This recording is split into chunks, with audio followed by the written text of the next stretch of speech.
పరీక్షల అక్రమాల నిరోధక సవరణ బిల్లుపై లోక్సభలో చర్చ నడుస్తోంది. ఆ లైవ్ చూద్దాం. आपके आगे अंकित है, आपकी अनुमति से सदन के पटल पर रखता हूं. धन्यवाद. Item number 5 Shri SP Singh Baghel. मैं आपकी अनुमति से आज की लोकसभा की संशोधित कार्यसूची में क्रम संख्या 5 पर मेरे नाम के आगे उल्लिखित पत्र सदन के पटल पर रखता हूं. Item number 6 Shri BL Verma ji.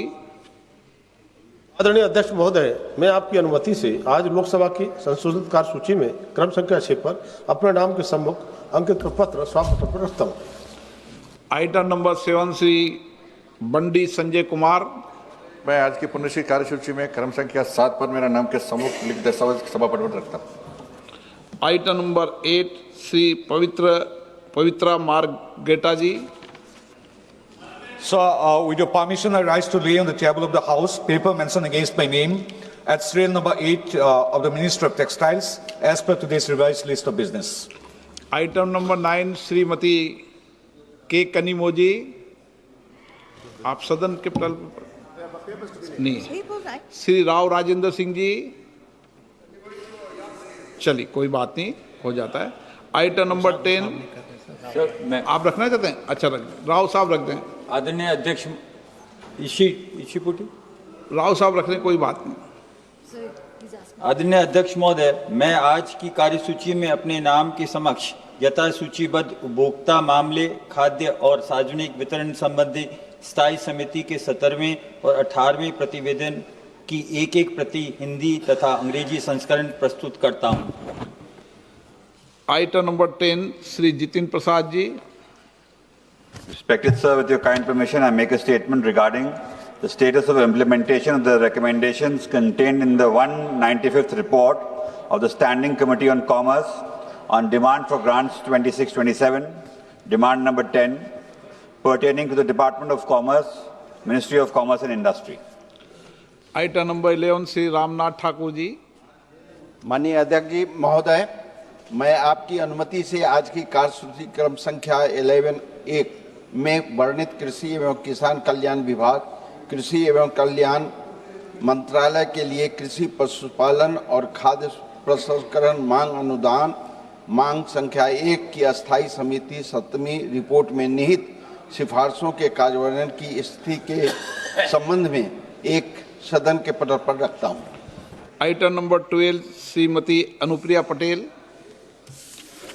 Honorable Speaker, sir, on behalf of my senior colleague Shri Jagat Prakash Nadda ji, I rise to move that in pursuance of Section 4G, read with Section 6(3) of the All India Institute of Medical Sciences Act 1956, the members of this House do proceed to elect, in such manner as the Speaker may direct, one member from amongst themselves to serve as the member of the All India Institute of Medical Sciences Guwahati, Vice Shri Pradyut Bordoloi, resignation from Lok Sabha with effect from 20th March 2026, subject to the other provisions of the said Act.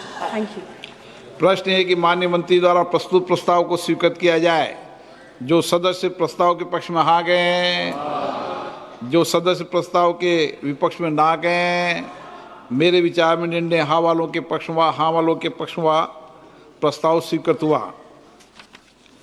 माननीय सदस्यगण, जिन्हें आज नियम 377 के अधीन मामले उठाने की अनुमति प्रदान की गई, वे व्यक्तिगत रूप से अपने अनुमोदित पाठ को सदन पटल पर रख सकते हैं.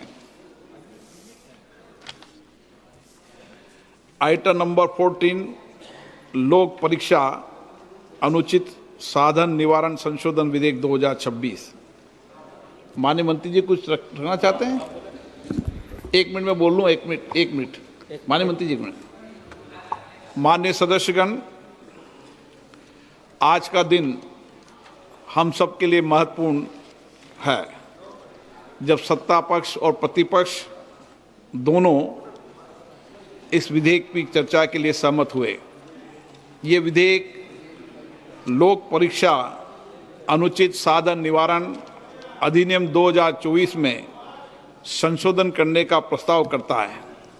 इसका उद्देश्य लोक परीक्षाओं की निष्पक्षता, पारदर्शिता तथा विश्वसनीयता की ओर अधिक सुदृढ़ बनाना है तथा प्रश्न पत्र लीक, संगठित परीक्षा अपराधों एवं अनुचित साधनों पर प्रभावी अंकुश लगाने के लिए विधि व्यवस्था को और सशक्त बनाना है। परीक्षा प्रणाली की विशेषता और पारदर्शिता राष्ट्रहित का महत्वपूर्ण विषय है। इस विषय पर व्यापक चर्चा, गंभीर विचार विमर्श इस सदन में होना आवश्यक है। पूरा देश चाहता है कि सभी मान्य सदस्य इस विषय पर सार्थक विचार विमर्श करें, अपने अनुभव साझा करें, अपने विचार रखें और रचनात्मक सुझाव रखें ताकि हम एक बेहतर कानून बना सकें। कानून जितना बेहतर होगा, मेरा मानना है परीक्षा प्रणाली के अंदर विशिष्टता और प्रामाणिकता भी हम सुनिश्चित कर पाएंगे। इसलिए मेरा सभी मान्य सदस्यों से आग्रह है कि हम इस चर्चा को सकारात्मक रूप से संसदीय परंपराओं, नियमों और मर्यादाओं के अनुरूप रखें ताकि एक अच्छा सकारात्मक देश हमारे देश के युवा विद्यार्थियों के बीच में जाए। माननीय मंत्री महोदय,